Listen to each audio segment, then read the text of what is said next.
मैं doctor Mahendra Kumar Sharma, associate professor in EFM, Seth RL Sahariya government PG college Kala Dera, MCom final EFM paper number 201 economic administration and policy के unit first में आज मैं आर्थिक प्रशासन के क्षेत्र पर प्रकाश डालूंगा।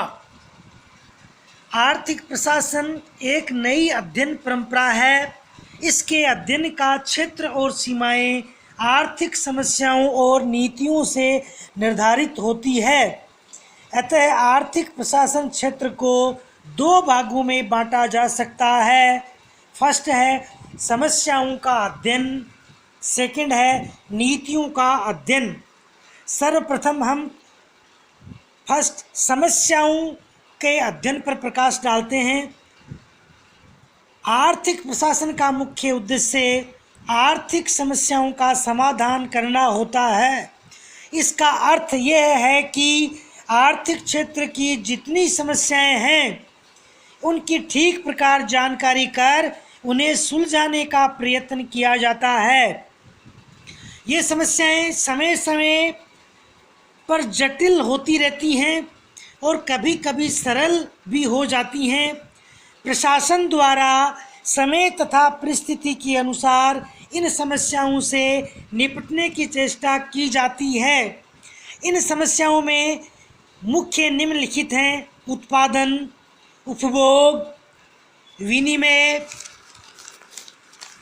मंडियों की तलाश, आयात, विज्ञापन, परिवहन, भुगतान, वितरण, राजस्व, मूल्य स्तर। अतः इस विवरण से यह स्पष्ट है कि आर्थिक प्रशासन का क्षेत्र बहुत व्यापक है। इसमें उत्पादन, उपभोग, विनिमय, वितरण तथा राजस्व की सभी समस्याएं ही नहीं बल्कि मूल्यों को बनाए रखने का गहन दायित्व भी सम्मिलित होता है। आर्थिक प्रशासन के क्षेत्र का दूसरा भाग है नीतियों का पालन करना। आर्थिक प्रशासन के क्षेत्र में दूसरी महत्वपूर्ण बात मानी जाती है कि नीतियों का पालन उत्पादन, उपभोग, विनिमय, वितरण तथा राजस्व संबंधी समस्याओं का समाधान अनेक प्रकार से हो सकता है। यदि सरकार स्वतंत्र आर्थिक नीति अपनाती है तो अर्थतंत्र के किसी भी क्षेत्र के विकास पर कोई नियंत्रण नहीं लगाया जाए और कोई व्यक्ति किसी प्रकार के उद्योग की स्थापना कर सकता है और उसके द्वारा चाहे जितना उत्पादन किया जा सकता है।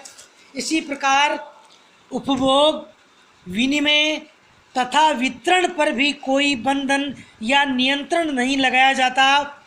इस प्रकार की पूंजीवादी व्यवस्था में सभी क्षेत्रों में प्रतिस्पर्धा होती है और आर्थिक प्रशासन अपनी व्यावसायिक इकाई को इस स्पर्धा में जीवित रखने का प्रयत्न करता है। इस व्यवस्था में आर्थिक प्रशासन का नैतिक या सामाजिक दायित्व बहुत कम होता है। यदि सरकार की आर्थिक नीति समाजवादी है तो आर्थिक प्रशासन को अपना काम इस ढंग से करना पड़ता है कि व्यवसाय को हानि भी न हो और सरकारी नीति की पालना भी हो जाए।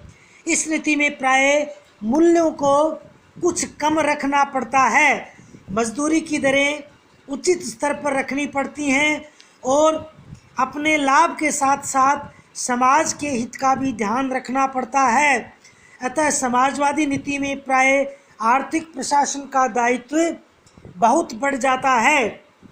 सरकार की समाजवादी नीति का एक पक्ष ये है कि सरकार कभी भी सारे उद्योग तथा व्यवसायों को अपने अधिकार में ले लेती है। इस स्थिति में संपूर्ण आर्थिक प्रशासन का भार सरकारी कर्मचारियों पर आ जाता है।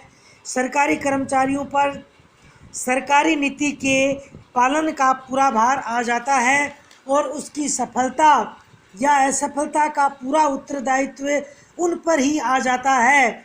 इस प्रकार आर्थिक प्रशासन सरकार की आर्थिक नीतियों के अनुसार अपने आप को ढालने का प्रयत्न करता है और सरकारी नीतियों की सीमा में ही काम करता है।